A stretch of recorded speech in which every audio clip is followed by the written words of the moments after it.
In this episode, we will learn about the list functions and its methods, how to access the list by using the functions. So first is your index method, in which it is used to find the index position of an element. As you can see, its syntax list.index of an list. As example can be seen, you all can see it carefully and analyze it. It will only show the index position of a specific element of a list. So number second is your append method. As this method is used to append, means to add the elements from the list. So we can add any element individually into that list. So for example, you can see the examples what is the syntax and what is the procedure used here to add the elements. So as there may be some error can come if that is not defined or there is a partial error. Then number third is extend method. Extend method is used to append a list by existing list.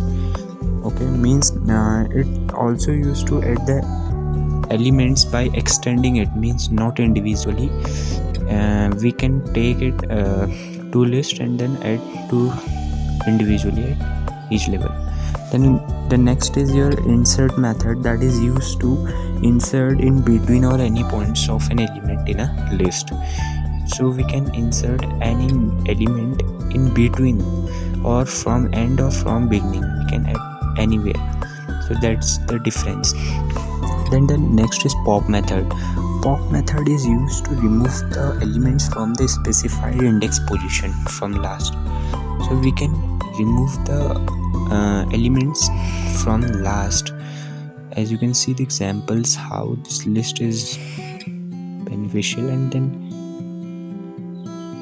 is the list the examples list 1, the elements are there, then list 1 dot pop. If we will add 0, means that is the position at 0th place. If we will place 10, so the 10 will be removed, okay, from that specific element. Then the next is your remove method, which used to remove the elements. As you can see the syntax and the list 1, as you can see that. So the list 1, if I want to remove 30 in between, so list 1 dot remove, then list 1 will come after removing that 30. Then the next is your clear method. This method is unique and it already clears all the functions by using del function. So you can check it and pause that screen. So we are going to perform this practical of, so see it carefully. Thank you.